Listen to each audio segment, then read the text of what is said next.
So I think that's how maths builds that logical brain. It teaches us about getting problems and how they come to a solution, and also reusing similar solutions.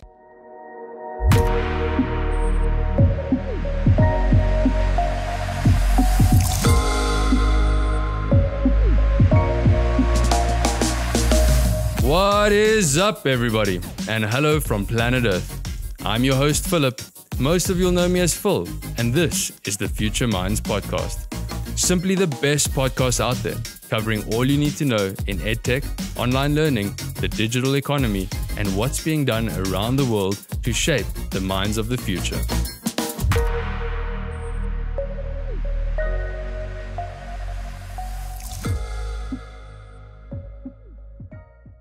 In today's episode, I'll be speaking with Tanaka Mutakwa. Tanaka is a senior software developer and the VP of engineering at Names and Faces, a Cape Town-based technology company. He is the founder of a lifestyle brand called NoDaysOff and a partner at Pahari African Restaurant. Tanaka started the tech leadership community in South Africa, a community of long-time, new and aspiring technology leaders.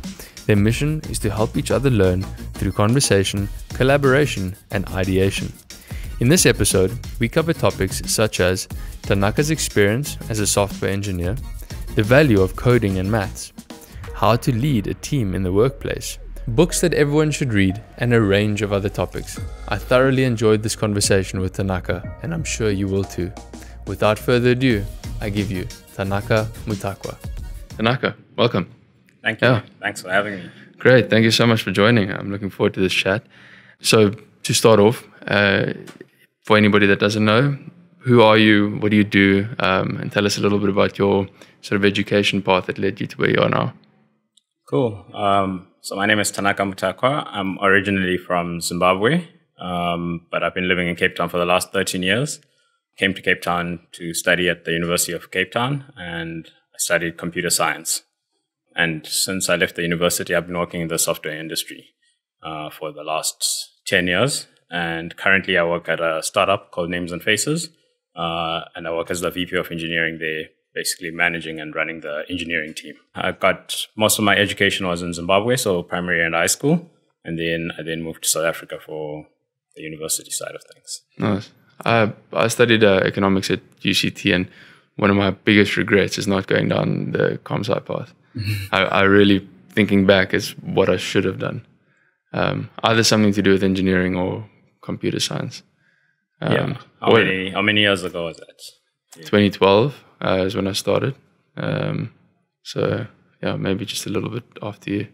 Cool. Yeah. Seems computer science becoming more, or at least more known and more supported now. And even when I started, I remember a lot of people went to either the accounting CA option or actuarial science, sort of those fields, because that's where the money was. But I think now more and more people are accepting that computer science is not just going to fix printers and stuff like that when you finish working, and the demand is quite high for those sort of jobs. And I think the whole world is going into sort of a technical part and technical phase. So I remember even one of the offshoots of AXA was quants. So quantitative finance. I believe that course has changed to a more data science focus. Yeah. I mean, it makes sense. Like basically what quants do are building financial models. Yeah.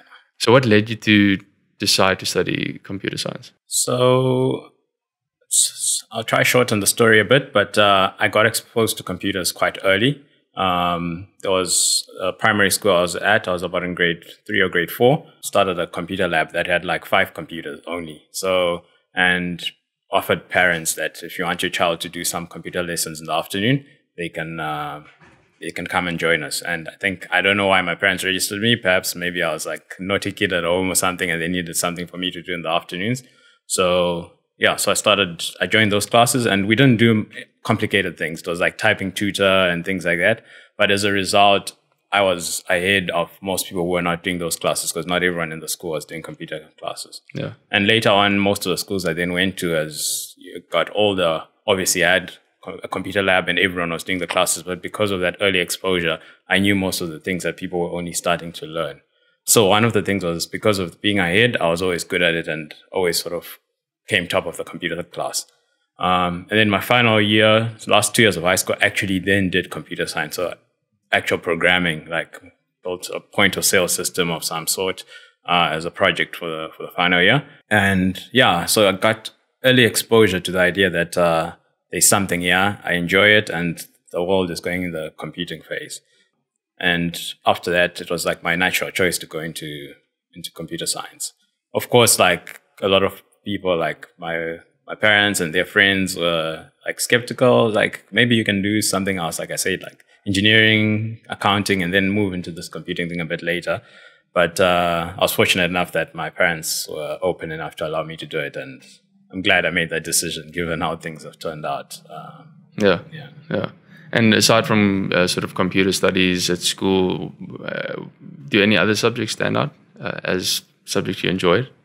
Yeah, so I also did. So my education system is a Cambridge education system. So in your final year, you do advanced levels and you choose 3 subjects. So I chose maths and business studies and computer science.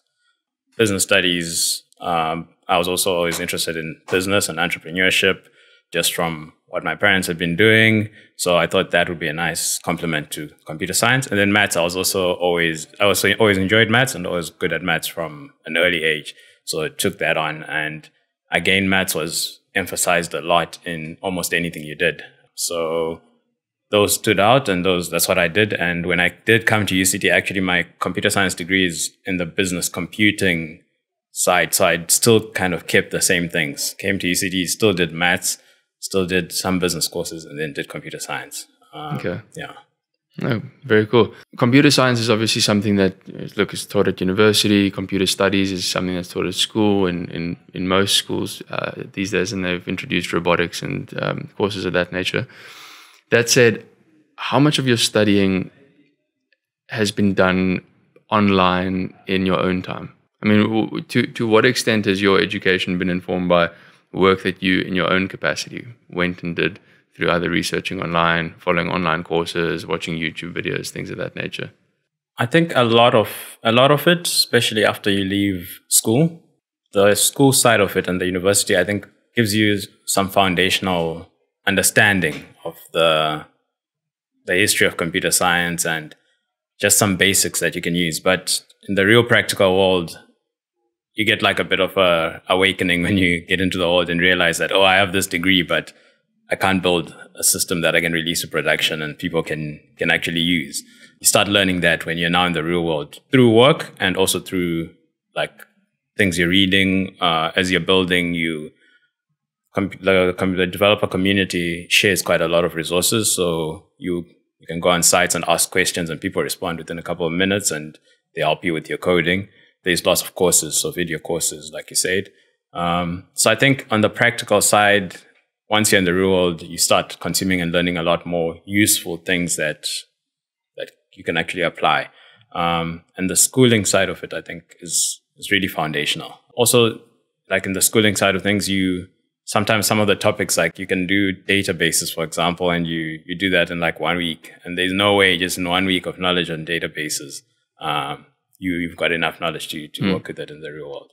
So you need that real world experience as well. Yeah. So when I was at UCT in my final year, I actually got some real world experience by doing an internship. That was the first time like I actually realized I could tie what I was learning at school with how you use it in the real world. Prior to that, you're mostly reading a book and trying to pass the exam.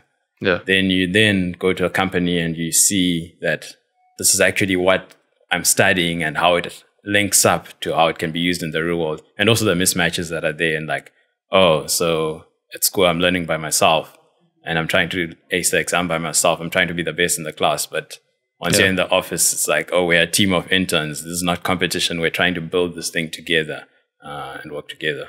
So, but that's like one of the like pivotal moments in my education was that internship. It was like 6 weeks.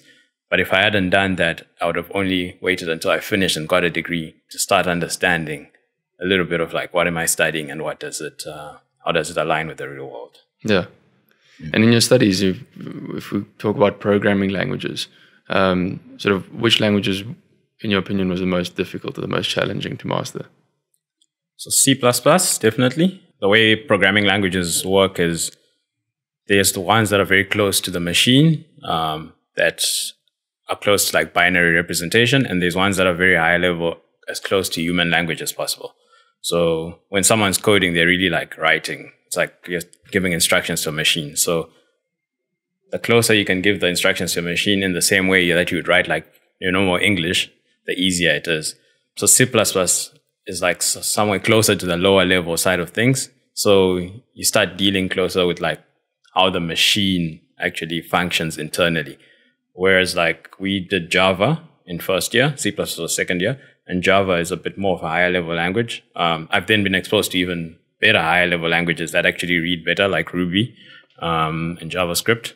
But C++ was definitely the hardest. Like you're managing the memory yourself and things like that, which since I left university, I haven't worked in C++.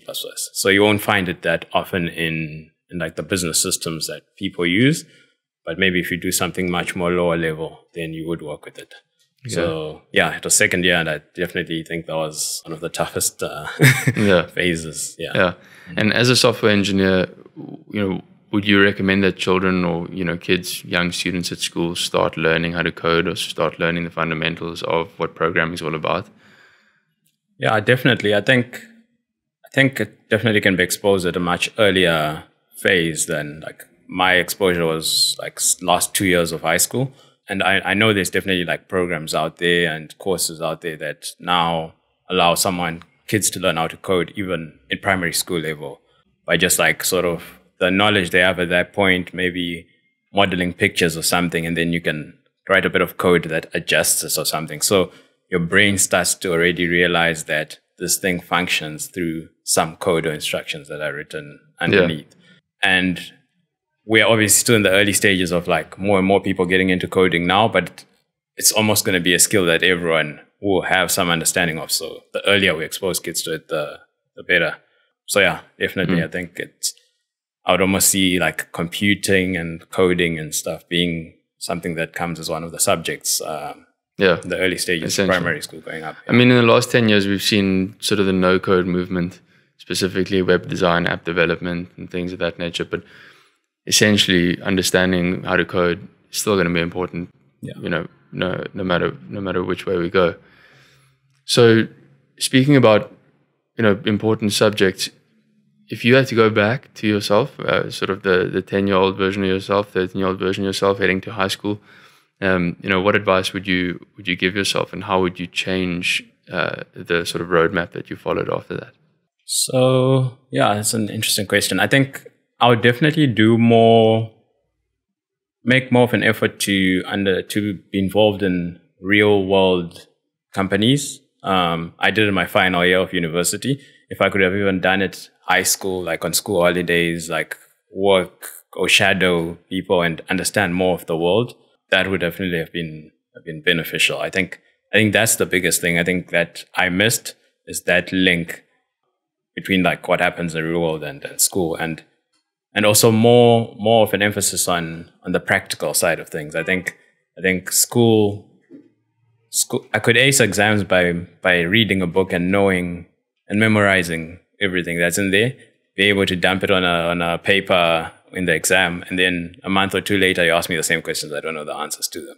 So I think that real world side of exposure gives you like more of the practical side of things, but also just as you're learning, you're like, how does this actually, asking more questions, how does this actually relate to the real world? That's something I would ask more of, I guess. There's lots of subjects I think we did where we just memorized. Yeah. We memorized things that we didn't, like you can ask me about some of the biology stuff I learned, I don't remember. I just like a term might be like, oh, I remember something about that, but it's gone now. So there's something interesting there where, is that really the right learning model? Yeah, it's a good question. I mean, that's sort of one of the flaws in the education system, or at least the traditional model at the moment, is that sort of, regurgitative learning, outcome-based learning, where you're basically just taking some facts and you reproducing it. And it doesn't incentivize or enforce long-term learning. Yeah. So learning how to learn is something that we should be taught. But unfortunately, we learn that too late in life. So you're an avid reader. Yeah. Any books? I mean, what's your most recommended book? Yeah, it changes. It changes every time, and it depends which person I'm talking to. I can think of it maybe from books I've gifted people the most. So, and I can think of 3 have just come to my mind now. So there's the Personal MBA, which Josh Kaufman. Yes, exactly. I think it's an exhaustive. It covers like all aspects of business, but in a way in which it's not industry specific. I think every business has those aspects that are in the book. So it's like sales, marketing, capital, everything around that. And I remember reading that, and I mean, the title is quite cheeky, like, oh yeah, so you can just read that book and you don't need to go do an MBA. But as someone who's interested in entrepreneurship and everything, I think that was like really, when I was reading that, I was like, this is what I've been looking for. Something that just gives you like what happens in all aspects of a business and everything. Yeah. So that's one. And then there's The Power of Habit, which is by Charles Duhigg. There's been now a few other habit books. There's Atomic Habits that came out last year, I think. And there's one called Tiny Habits. But The Power of Habit was also the first book I read that helped me understand how we function as humans. Like why do you set, like, I want to get into fitness this year and then you don't do it the whole year? Or I want to read so many books and somehow you end up at the end of the year, you've only read 1 book, like instead of like the 24 you set for the year. It's amazing, sort of the compound impact of small little changes in your life and just small bits of consistency. Yeah. And how like routines need to be almost automatic for them to be easy for you. So you're not thinking about them anymore, but then you want to tie them to some form of reward so that like your brain wants that reward after the routine. Yes. So it almost broke down the science of habits, but in a simple, easy way to digest, with diagrams also. That's just like, it was eye-opening. Yeah. And then the last book is called The Obstacle's the Way by Ryan Holiday, which is a book on almost modern Stoic philosophy. But the short summary is everyone goes through challenges in life.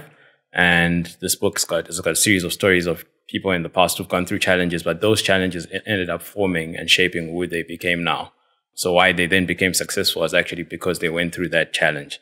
And sometimes you go through a difficult time or a difficult phase and you see it as if it's like the end of you or anything. But actually, most of the times when you look back a year or 2 later, you realize that challenging phase or period actually then shaped you. Without it, you probably wouldn't be where you are now. Yeah. So that's also like a good favorite. Yeah. And he's got a great way of introducing, real world examples into each chapter. Yeah. You can see he's inspired by Robert Greene. No, I mean, that's your education outside of traditional education is normally the most valuable. It's amazing that you can sort of, in a book or in a series of books from an author, you've basically got 20, 30, 40 years worth of experience condensed into a couple of chapters. Yeah. Again, sort of compounding impact through small changes or small habits. Yeah. Great. So I think shifting gears a little bit, let's just talk about what you're currently doing. Your position as VP of Engineering at Names and Faces. Tell us a little bit about the business. So Names and Faces is, we build a visual employee directory. It helps people at their companies know who's who at their organization and where they fit in. A typical example is most people, when they start like at a new company, you get so many people who introduce themselves to you on your first day, and then you go back home, and when you come back the next day in the office, you're so embarrassed. You're like, I probably remember one person only. And a lot of new starters so use the tool. They'll just, when they get back home, they'll take out the app on their phone, and then they can have a look at each person. The visual representation is very clear, like who's who, and then they can see where they fit in, like what department are they in, what are their details and everything. We make the app, and then other companies are clients, so they'll purchase a subscription to the application, and then we'll load everyone who's at their company in there and personalize it with their logo and everything. So essentially, if your company adopts Names and Faces, everyone at your company will have it, and it will have all the listings of everyone who works at your company. And there's many use cases. They aren't strictly defined. Some companies are big. We have like multiple offices like New York, Cape Town. And if you fly from New York and come to the Cape Town office and you have a meeting with Tanaka and you're like, who is Tanaka? Why do I have a meeting with him? You can take out the app and just like see, oh, Tanaka's in tech. I need to talk to the tech people about this and everything. Okay. So yeah, it's about just building. Once a company goes to a certain size, you can't know everyone. There's that done by number, I think for 150 people. Anything more than that starts becoming a bit tricky. So the idea is to make sure people are connected in a world that can easily be just about like emails and everything. So it's, our goal is to build that app, make it very fast and very visual, because we recognize faces more than we do anything else as humans. And it's a tech product. We've got a web app and mobile app, Android and iOS. And we've got an engineering team that's building this, mostly based in Cape Town, although we are a fully remote company. My role as VP of engineering is to make sure the whole engineering organization is functioning well. All the engineers report into me, and my goal is to help them grow their careers and make sure they're learning and they're happy at the company. They're in the right environment. The processes we use as a team make sure they allow us to build our software with good quality, but also at a good speed. Obviously, I'm also involved in the product side, like what are we building and why are we building it? So sort of the business side of things. And then the technology side, like what tools are you using? What's our tech stack? It's very much, the way I view leadership is it's very much like servant leadership. So you're not at the top deciding everything, but you're empowering the team to make the decisions, and you're facilitating and ensuring you understand where everyone wants to go, and you're almost the accountability buddy. And if someone's unhappy with something, figure out what that is and how you can help them. And also resolving conflicts. Like a lot of problems in teams are less about what business we're in or what technology we're using, but it's more people problems. So communication there is. So making sure that everyone works well with each other and there's just a good general vibe in the team. That's very interesting. I think it's a very unique sort of, I mean, I haven't come across something like that before, but it's very unique, and it sounds like a definite, practical use case. We're a company of about 70 people, and even at that number, it's almost impossible to keep track of everyone. Yeah. Great. So as the VP of engineering, have you specialized in sort of iOS development, Android development, or do you just go full stack? You understand everything from top to bottom. Is it not that simple? It's not that simple. I worked as a full software engineer or individual contributor for 7 years before I sort of stepped into like the leadership side of things. So that gave me a bit of a base of understanding how software works and everything. But one of the things you learn as soon as you get into a leadership role is you should not assume you are the expert at everything. But then you should have enough context to be able to support decisions or coach people into making the decisions themselves. So while I have a good understanding of at least web development as well, I was involved a lot in my career. So I have a good understanding of backend and like how a front end on a web system works. Mobile apps have recently been exposed actually when I moved to Names and Faces. That was the first time I got more involved in mobile apps. But I'm not coding as much as the full-time engineers. So they're always going to have more knowledge and understanding than me and progress their actual full technical careers faster than me. But then I have enough context to sit in a conversation and say, what's going on? What's the problem? What are possible options to solve this? And almost empower them to make the decisions to go forward. I think it gets tricky if they're talking to a wall because you don't understand anything that they're saying. But then it also gets tricky if you want to be the expert in everything and every decision goes through you, because you become the bottleneck and you might make the wrong decisions and then you just lose the team. So enough of an understanding. One of the interesting things about software is if you get into it for a long time, you start to understand that almost everything is the same. There's somewhere where you're storing the data in a database. There's somewhere where you're pulling that data out and doing something to it before presenting it to a front end. And the front end is going to be either iOS, Android app, or a website. And there's the other way where the data comes back from the front end and it goes back into a database. And all the systems I've ever worked with at different companies have that flow. It's just structured differently, perhaps different languages, but that's the foundation of most systems. If you think Facebook, they've got your data in some database, they pull it out, structure it in a way, present it to you. You write a comment, they send that back to the database and present it to someone else. That's like one simple way to look at most tech systems, actually. Well, that's a great way of summarizing a pretty complex idea or a complex sort of topic. Yeah. You know, how long does it take for somebody to become a proficient programmer? You know, you're always looking, or you see sort of these online 6-month boot camps or 4-week courses. This is in that sort of the silver bullet that everyone looks for if they want to change a career or want to further their own education. But in your experience, you know, what would somebody do that doesn't have any sort of programming skills or experience, wants to get involved, you know, past the tertiary stage of education, got to do it online? You know, how long does it take, and do you have any resources that you would recommend?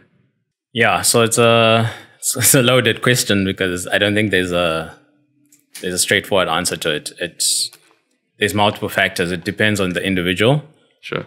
I think their background in itself can make a very big difference. There's some people who may have not studied computer science, but we're always tinkering with like games or whatever, and we're just like curious and exploratory, and we just find it easier to pick up new things like that, or even somewhat have a general understanding already from just some reading they were doing about how does coding work or anything, and they might just be able to advance much, much quicker. There's also what starting point they pick. Our starting point when we went to university is getting taught the fundamentals. Someone else's starting point could be like HTML. Like what is HTML? And they only do front end, and they never figure out that there's a whole back end and like there's databases and all that. Also, there's lots of specialization. Some people now only do front end. Some people now only do mobile. Some people now only do back end. So it's hard to say how long someone would take to adjust. Also, who do you learn from when you start? Like you could join. So a perfect example is I know people who perhaps finished computer science at the same time as me and went to a different company and stayed at that company for years. And then maybe I've moved around across different companies and learned from different people. And then the conversations you have can be very different. It's like, You're like, maybe the rate of advancement is now also based on the environment you go in.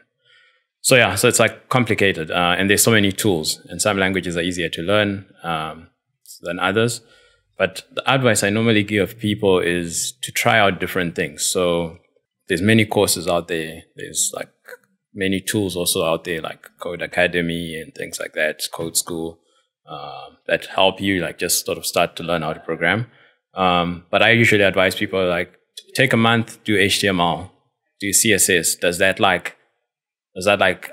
light some bulb in your head or something? And you're like, this is cool. Like, now I know how a website works, and you're messing around changing even existing sites because now that's like exciting.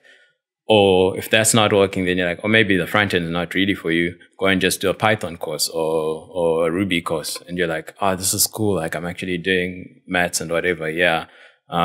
So it's all those different channels. Or go the bootcamp route, because maybe like learning by yourself is not really working.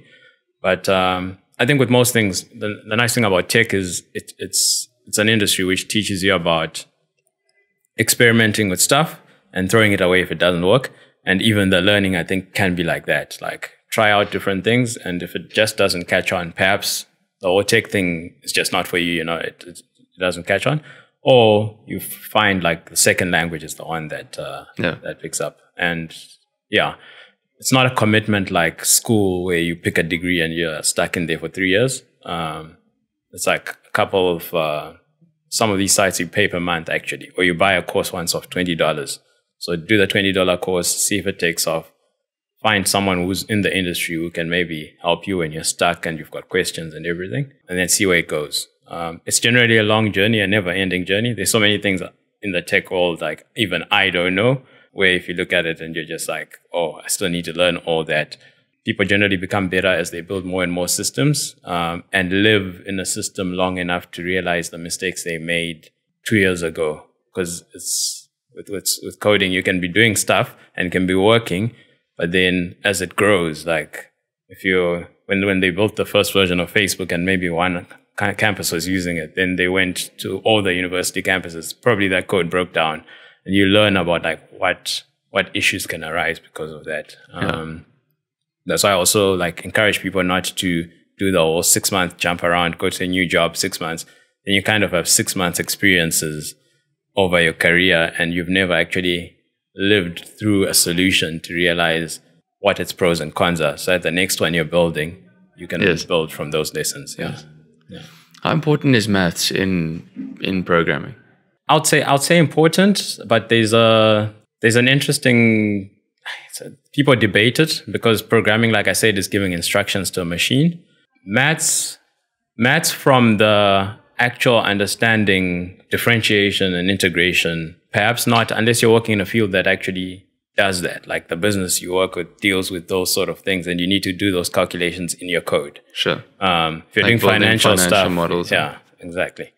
But what maths helps with is logic, right? Like maths builds the logical brain.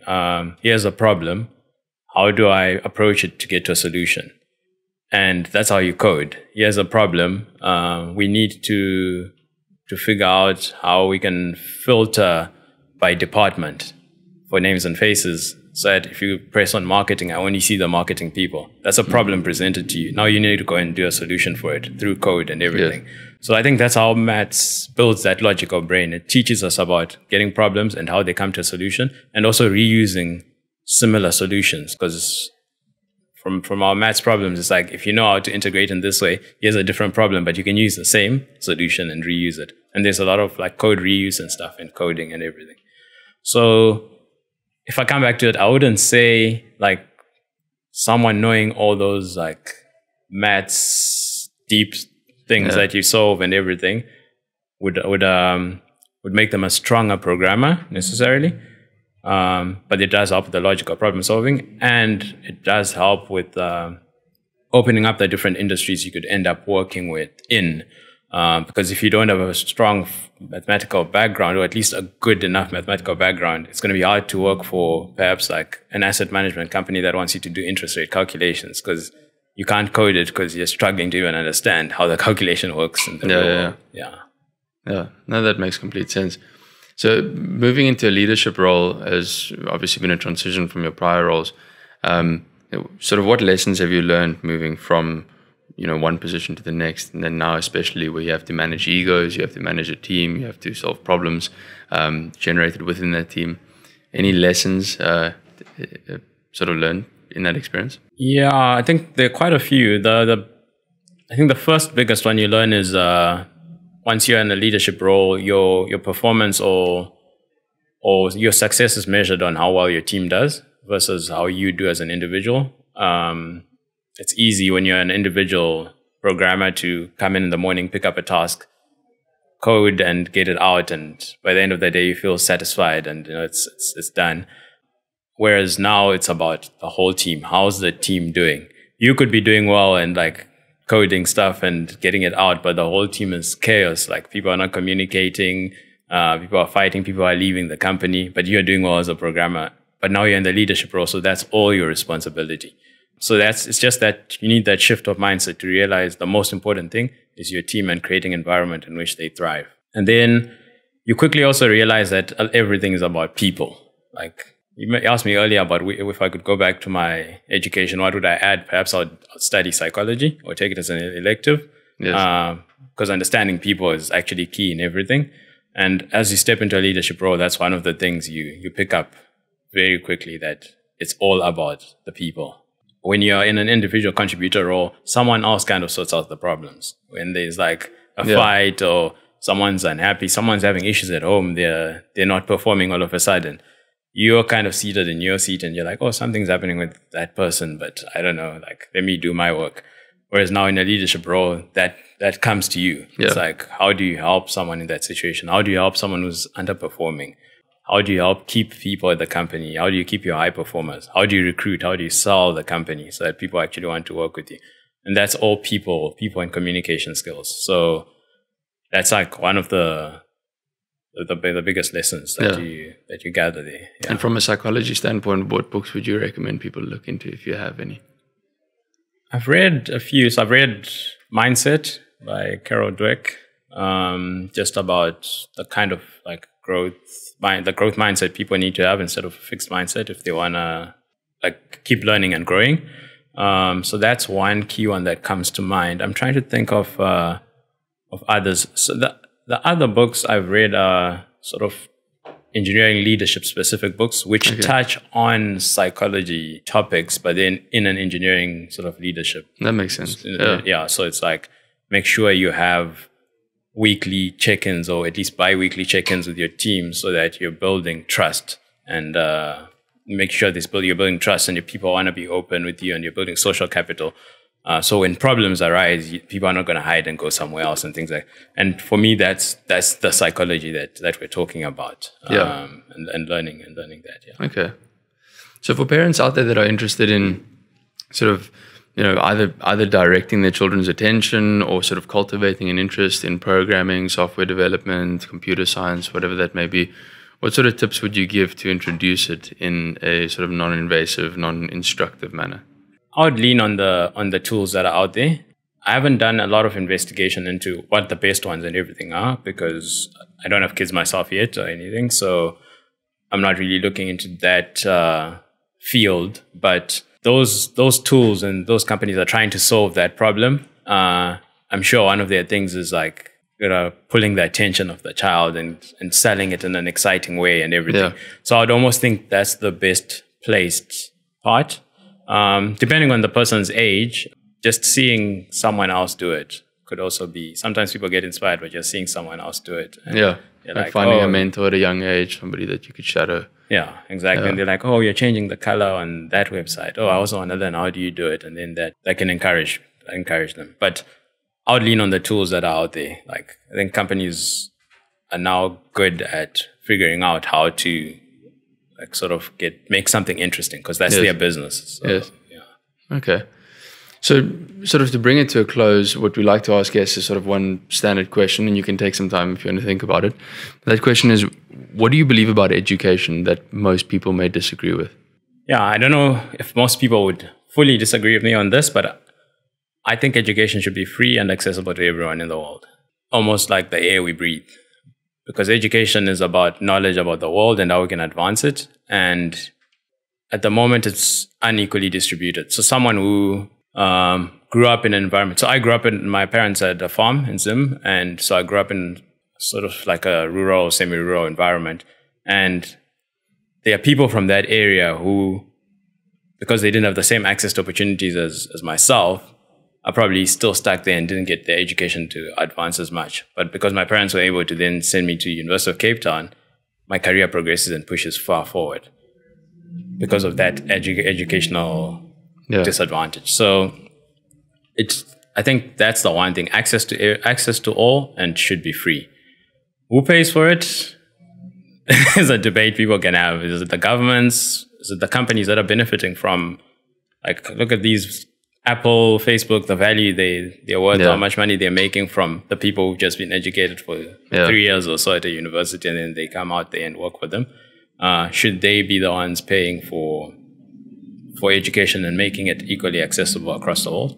But yeah, I think just the idea that you have extra advantages and you learn things because you've got better access to funding or capital, I think could be different. Yeah. It would be interesting if just in the same way, some things have been democratized a bit. Like now you can learn, right? Like if you want to know what's the weather in Cape Town, like we are both, of course, it's like we've got access to the phones and everything, but it's not like you get like better weather because you're richer than me or anything. But I think education in itself should be free and should be equal. And it's going to be interesting when as like the internet spreads and spreads more and more and people get access to devices and you perhaps can learn from someone who's not necessarily in the same location as you are, or tech allows you to learn just by using tech without human involvement, then that'll be interesting. Well, yeah, that's a really powerful point, and I think it's one of the best answers we've had so far. 2020 has obviously been a challenging year for everyone around the world, and it's been an absolute catalyst for technology adoption within businesses. And the edtech space is obviously growing significantly as a result. And, overall, as we've seen it, technology or competition in the technology space drives innovation. That competition also drives down prices. So the hope is that over time, education becomes free. Thank you for the discussion. I really enjoyed it. Thanks for having me. Awesome.